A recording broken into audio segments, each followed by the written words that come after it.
So, I dropped Wuthering Waves. 1 year ago today, I decided I'm no longer going to cover the game. I had spent about 1 month on my YouTube channel covering the game, and then it all came to an end.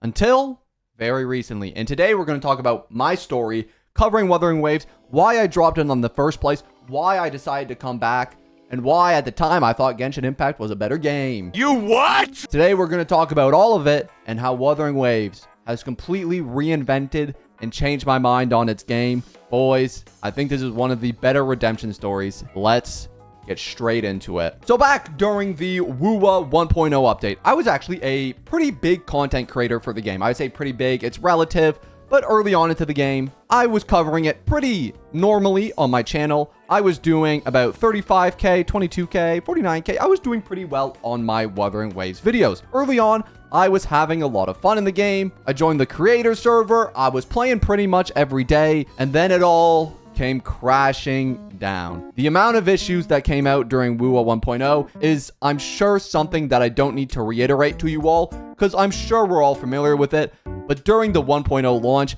I would consider it one of the most, if not the most disastrous launch in gacha gaming history. It was a very buggy launch. There were a ton of unpolished issues that definitely need to be sorted out before they release the game. I think if they had just given it maybe 1 or 2 extra months and polished out some of those more finer details, they definitely would have had a lot better product upon launch, but nonetheless, they weren't finished out. There were problems with mobile gaming, with some of the funniest screenshots I've ever seen with characters getting completely bugged out of the game. There was an extremely underwhelming story that felt drawn out, somewhat boring, and voice acting that just wasn't there. Or more specifically, I should say, voice direction that just wasn't there. City established in Huanglong, located in inner Huanglong, while Zhengzhou is in outer Huanglong. There's some very funny clips from early on where it sounds like Rover's supposed to be screaming, but instead of screaming, they're just like talking to Scar. You're not going anywhere. But nonetheless, the 1.0 story was, I would say, a big down point of Wuthering Waves. A lot of other complaints that I've seen online that maybe I didn't feel, but just reiterating some other complaints where it felt like a second Genshin, which I'm gonna be honest, I think they take a lot of inspiration from Genshin, but you know what? You take inspiration for the best and you make it better, which is exactly what Wuthering Waves has done since their 1.0 launch. Some more complaints include, it was too grindy, which I do understand. At the time, I was playing 4 gacha games, and Wuthering Waves was, I think, my third, and then I picked up, I think Zenless came out after Wuthering. So I was playing all 4 at a time, which definitely took a big toll on me and was definitely a very large reason into why I ended up dropping the game, was because I just simply couldn't handle playing the 4 big gachas all at once. Even though I would have loved to drop Genshin at the time, I simply couldn't because I was contractually obligated to play Genshin at the time. And in fact, even a larger egg among that, which you may find a bit of an interesting tidbit, because I was contracted to play Genshin, the people who were contracting me to play the game had actually advised me to make less Wuthering Waves content. Now, I eventually broke my contract off from these people, but that's a larger egg for another day. I think we'll leave that untouched for now, but know that I did have content restrictions from a third party that did not allow me to cover Wuthering Waves as much, which was another factor that ultimately led me to drop the game in the 1.0 launch. I think I played until about maybe early Changli, uploaded a video on Changli, and then I never ended up coming back. And then there was no Wuthering Waves on my channel for the next 1 year. I ultimately decided to drop Genshin Impact and Zenless Zone Zero as well, becoming a purely Honkai Star Rail channel, which I do think was something I regret doing. I should have dropped Genshin earlier. I should have broke my contract earlier, continued to play Wuthering Waves, but it's really hard to predict the trajectory of a game, and I didn't expect Wuthering Waves to get this much better. And I think when it started to all improve was around the 2.0 update of Wuthering Waves. Now, there were good stories before the 2.0 update. I actually played the 1.3 Black Shore update. That had an amazing story, but I think the update as a whole was probably a little lackluster. But version 2.0 is when everything changed for Wuthering Waves. There were major quality of life improvements. We're talking flying. They added flying to the game, which was super dope. Not that their movement wasn't already superior to everything else at the time, being like grappling, wall running. Their movement has always been superior to every other gacha game that I can think of. But on top of that, they introduced one of the best stories, being the early 2.0 Renacita story, which was very, very compelling and one I enjoyed very much. Now, they have expanded since then. We're going to get into that. But there was also the new region of Renacita, which is just, again, another fun region to explore, because with the introduction of flying and the already good movement techniques in the game, it just made for an even more fun experience playing and interacting with the world. Not to mention the amount of free pulls they gave out that update. I think it was a ludicrous amount. I remember I actually logged in for that update just so I can go and get one character. And then I ended up getting that character and then logging off again, because unfortunately 2.0 was not enough to convince me to come back. Even with the rover gender switching, the immersion mode, the early boss access, new echoes and weapons, all of that wasn't enough to convince me to come back to the game.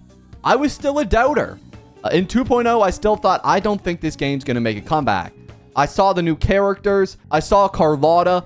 I saw Rosia. I pulled Rosia. And in fact, even right now, I have Rosia on my account, but I haven't built her yet.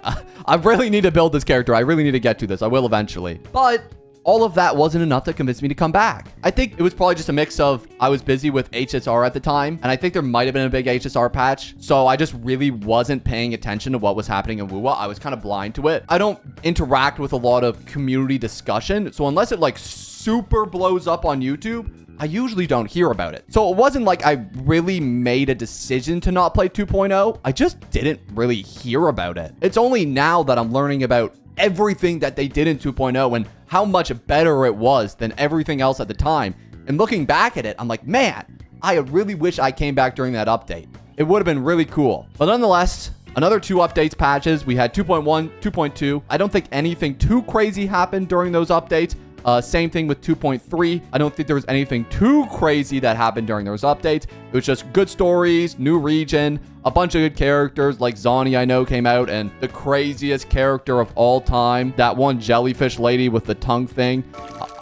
Now that almost convinced me to come back. But nonetheless, I didn't really hear a lot of hype around WUWA until what came with the 2.4 update, being the Cardathia release. Cardathia, I think? Cardathia? That's when all the hype came back to Wuthering Waves.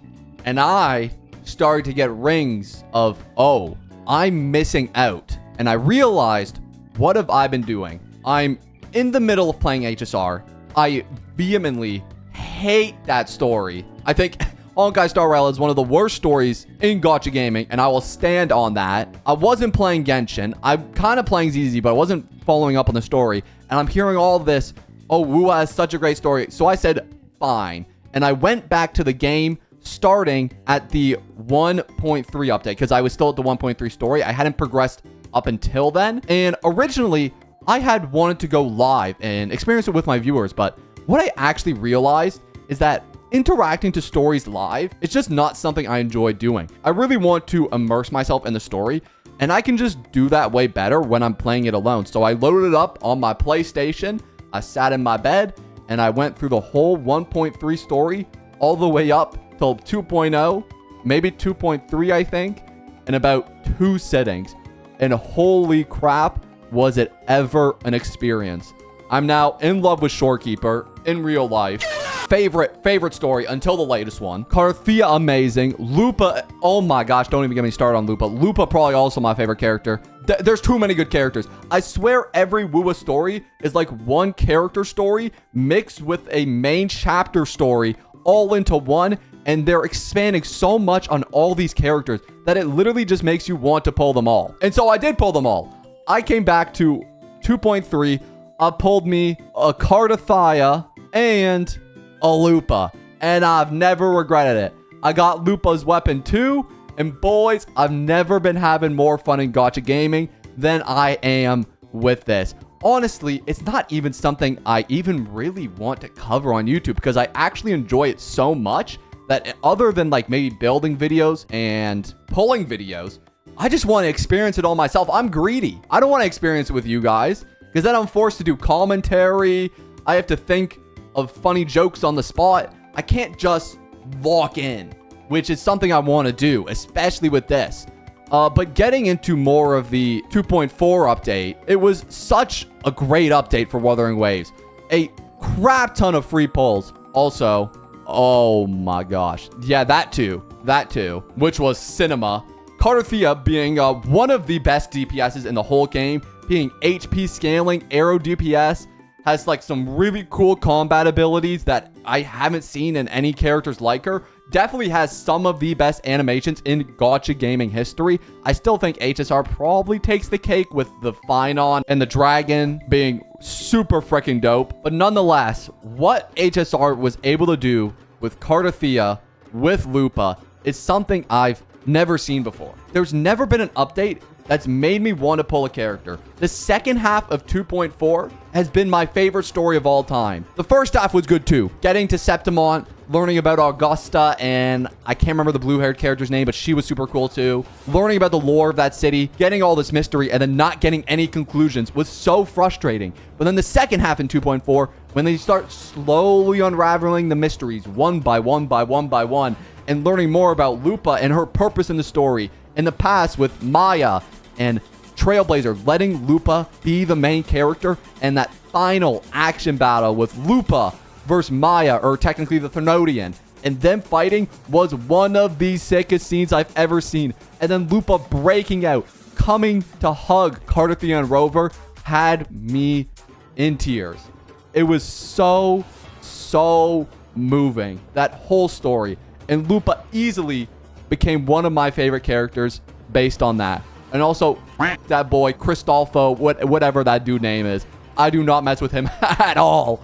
But nonetheless, that was my favorite update in probably all of gacha gaming, easily. And since then, I've been so in love with Wua. It's been all I've been wanting to do recently, and that's been even more impacted by the 2.5 update with the introduction of Furlova, who, again, had a really good character quest, or main story quest. I'm gonna be honest, these main quests are such character quests, but main story quests are this all, I said this before, but they're all kind of mixed as one, and they do such a good job at just building up these characters in the main story quest as a character quest, even though rest in peace for Lova. But they do such a good job of building up these characters. And again, you know, I had to pull for Lova, never got her weapon because sad, but I had to pull her. There wasn't an option. Again, another super fun character. I love her gameplay. I love her animations. I love how animated everything is in this game. I always go through this game, and whenever I'm watching a story, I think, okay, when's the black wall white text gonna appear? And you know, the one time it appears, it's with the most emotional words Furlova's ever said, and it comes at a time when you're not expecting it, and then when it appears, you're like, oh crap. And you know exactly what she's talking about, and it has so much meaning, and it's not used as a function to like not do an animation. For example, when HSR does black screen white text, they do it so they don't have to animate it. For example, Saber eating a burger, they have to write that out because they can't pay to have Saber eat the burger. But at the one moment where Wua does it, it's for an emotional impact. It's Furlova's, I think, final words in the story, and I think it's all about waiting for the rover and her time waiting for the rover, which I thought was such a beautiful story, and I absolutely loved it. And I think that about covers my journey with Wuthering Waves, why I dropped it, why I came back to it, and what I absolutely love about it now. I think it's one of the greatest gacha games, if not the greatest gacha game of our generation. Will there be a better one in the future? I don't know. We'll have to wait and see. I probably glazed a little too much in this video, but nonetheless, I hope you guys enjoyed it. If you did, I'd really appreciate it if you could like this video, maybe drop a subscription. But nonetheless, that's going to be all for me. I'm going to see you all in the next one. Peace.